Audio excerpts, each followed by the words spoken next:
បាទសួស្តីទៅកាន់បងប្អូនទាំងគ្នាដែលបានទស្សនានៅវីដេអូនេះបាទនេះគឺជាទស្សនវិជ្ជានៅពេលល្ងាចបាទនៅ Walk Street បងប្អូនហើយបាទនៅពេលដែលខ្ញុំដើរមកទីនេះដំបូងគឺមានអារម្មណ៍ថាគឺស្រស់ស្រាយមែនទែនបងប្អូនបាទគឺខ្យល់វិញគឺត្រជាក់ហើយសំខាន់ទេសភាពនោះគឺស្អាតបងប្អូនណាបាទអញ្ចឹងសម្រាប់បងប្អូនណាដែលគាត់ធ្វើការ stress នឹងការងារអញ្ចឹងណាបងប្អូនមិនដឹងថាទៅដើរលេងទីណាល្អបងប្អូនអាចមកដើរលេងនៅ Walk Street នេះបានបងប្អូនបាទដោយសារនៅទីនេះផងដែរបងប្អូនដឹងថាគឺមានអ្នកលក់គ្រឿងញ៉ាំជាច្រើនមែនទែនបងប្អូនបាទហើយគ្រឿងញ៉ាំគឺសម្បូរបែបអញ្ចឹងបងប្អូនដែលធ្វើការមួយថ្ងៃមួយសប្តាហ៍ពេញហើយមិនដឹងថាចង់ញ៉ាំអីឲ្យឆ្ងាញ់បងប្អូនអាចមកមើលនៅទីនេះបានគឺយើងមានច្រើនមុខច្រើនម៉ូដច្រើនម៉ាក់មែនទែនសម្រាប់របស់ញ៉ាំបងប្អូនណាបាទដោយបងប្អូនឃើញចឹងគឺអ្នកលក់គឺលក់ច្រើនមែនទែនបាទបើខ្ញុំសង្កេតឃើញបងប្អូនលក់តាំងពីមុខផ្សាររាត្រីរហូតមកដល់មុខវាំងគឺស្ថាតូបវិញគឺមានន័យថាចូលរាប់រយរាប់ពាន់តូបបងប្អូនគាត់ថាលក់គ្រឿងហូបមិនថាគ្រឿងហូបគ្រឿងអីផ្សេងៗណាបងប្អូនគឺមានលក់ច្រើនមែនតើអញ្ចឹងបងប្អូនមកដល់ទីនេះគឺបានទាំងដើរសប្បាយកម្សាន្តអារម្មណ៍ហើយបងប្អូននឹងបានឃើញនៅការលក់ដូរជាច្រើនទៀតបងប្អូនអាចរើសនៅទិញនៅវត្ថុអនុស្សាវរីយ៍ជាច្រើនបាន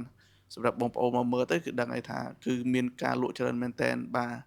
ហើយសម្រាប់ចេកអាំងនេះក៏អត់ថ្លៃដែរបងប្អូនបាទគឺមជ្ឈកតែ2000រៀលទេអញ្ចឹងបងប្អូនមកទីនេះគឺមានលុយតិចតួចក៏បងប្អូនអាចទិញញ៉ាំបានមួយឆ្អែតដែរបងប្អូនណាបាទវីដេអូនេះខ្ញុំថតគឺបានតែមួយជ្រុងតូចនៃទស្សនវិជ្ជាទាំងមូលនោះទេដោយសារតែខ្ញុំមិនមែនជាអ្នកចេះថតវីដេអូច្រើនទេបាទទៅដើរលេងគាត់យើងថតតិចដើម្បីយកមកផុសឲ្យបងប្អូនបានមើលទេបងប្អូនហើយអ្វីដែលពិសេសនោះគឺបងប្អូនមកទីនេះអាចជិះទូកលេងក៏បានបាទគឺកៃគុណទេសភាពគឺកាន់តែស្អាតបងប្អូនបាទហើយដូចបងប្អូនបានឃើញចឹងគឺបងប្អូនប្រជាពលរដ្ឋយើងគឺដើរលេងបានច្រើនមែនទែនបងប្អូនបាទនេះបងប្អូនមនុស្សគឺមកច្រើនកកមែនទែនបាទនៅកន្លែងមុខវាំងនេះវិញក៏មានបងប្អូនគាត់មកទិញអីហើយអ្នកខ្លះមកអង្គុយញ៉ាំលេងនឹងសួននឹងបងប្អូនបាទគឺមានអារម្មណ៍ថាស្រស់ស្រាយមែនទែនពិសេសនោះគឺនៅមាត់ទន្លេនេះគឺមានខ្យល់ត្រជាក់បងប្អូនបាទពេលយើងមកអង្គុយលេងមានខ្យល់ត្រជាក់គឺស្រួលមែនទែនមានអារម្មណ៍ស្រស់ស្រាយអញ្ចឹងបងប្អូនដែលធ្វើការងារ stress មួយសប្តាហ៍ពេញអាចអញ្ជើញមកលេងទីនេះបានបងប្អូនបាទមកដើរដូចហាត់ប្រាណផងបងប្អូនណាបាទយើងដើរទៅមកចេះមានអារម្មណ៍ស្រស់ស្រាយដូចហាត់ប្រាណអញ្ចឹងបងប្អូនបាទហើយពិសេសបងប្អូននៅតាមខេត្តអីបាទបើចង់មកភ្នំពេញបាទចង់មកឃើញទិដ្ឋភាពស្អាតបែបនេះមនុស្សច្រើនបែបនេះបងប្អូនអាចអញ្ជើញមកថ្ងៃសៅរ៍នៅថ្ងៃអាទិត្យបានបងប្អូនណាបាទនៅគេហៅថាមាត់ទន្លេមុខវាំងហ្នឹងបងប្អូនបាទ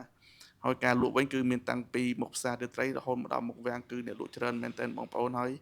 អាចទិញអីយកមកអង្គុយញ៉ាំលេងចេះក៏បានដែរបងប្អូនណាបាទហើយអ្វីដែលសំខាន់នោះបងប្អូនញ៉ាំហើយកុំភ្លេចបាទរៀបចំសម្រាមនៅយើងឲ្យស្អាតបាតយកដាក់ក្នុងធុងសម្រាមបងប្អូនបាទធ្វើម៉េចកុំឲ្យព្រាយបងប្អូនណាបាទយើងឃើញទីតាំងស្អាតចេះដោយសារតែយើងបានចូលរួមទាំងអស់គ្នាដើម្បីធ្វើឲ្យបរិស្ថានយើងស្អាតបងប្អូនអញ្ចឹងកុំភ្លេចណាបងប្អូនមកដើរលេងហើយបើបានញ៉ាំហើយកុំភ្លេចប្រមូលរបស់របររបស់យើងហ្នឹងទៅដាក់ទៅតាមធុងសម្រាមនីមួយៗបងប្អូនដើម្បីឲ្យកាន់តែស្អាតនៅសោភ័ណភាពទីក្រុងបាទហើយបងប្អូនអាចដើរលេងចឹងបានអ្នកឃើញណាគឺមានមនុស្សគាត់មកដើរលេងច្រើនមែនតើចឹងថ្ងៃសៅរ៍ថ្ងៃអាទិត្យនេះបងប្អូនមិនដឹងទៅណាអាចអញ្ជើញមកលេងនៅ Box Street នេះបានបាទបងប្អូនដូចខ្ញុំថាចឹងមកទីនេះដូចជាការដើរហាត់ប្រាណលេងផងបាទមកមើលគេមើលឯងផងមានអារម្មណ៍ថាស្រស់ស្រាយហើយនឹងមានទស្សនីយភាពដែលមានការសម្ដែងជាសិល្បៈផ្សេងៗជូនទៅដល់បងប្អូនដែលអញ្ជើញមកលេងនៅ Box Street នេះទៀតបងប្អូនបាទអញ្ចឹងគឺបងប្អូនមកទីនេះគឺមិនសូវអផ្សុកទេបាទមានតាំងពីក្រុមឆៃយ៉ាំអីចេះបងប្អូនបាទគាត់ច្រៀងរាំលេងកំដរអារម្មណ៍របស់ភ្ញៀវទេសចរដែលបានមកដើរលេងនៅទីនេះផងដែរបងប្អូនអញ្ចឹងមកដើរទីនេះដូចថាចឹងបានទាំងការហាត់ប្រាណបានទាំងភាពសប្បាយរីករាយហើយបងប្អូនអាចដើរមើលតាមម្ហូបអាហារឬក៏គ្រឿងអីផ្សេងបាទដូចជាមានគ្រឿងវត្ថុអនុស្សាវរីយ៍ជាច្រើនទៀតបងប្អូនអាចមកទីនេះបានបាទបងប្អូនចង់ញ៉ាំអីបងប្អូនអាចដើរមើលបានបងប្អូនចង់មករើទិញគ្រឿងអីលម្អអីផ្សេងបាទបងប្អូនអាចមកមើលនៅទីនេះបានបងប្អូនណាបាទគឺសម្បូរបែបមែនទែនបងប្អូនបាទ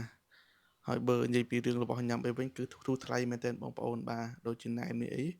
គឺមកប្រអប់នេះគឺត្រឹមតែ10000រៀលទេប្រអប់នៅខាងក្រោមនេះបងប្អូ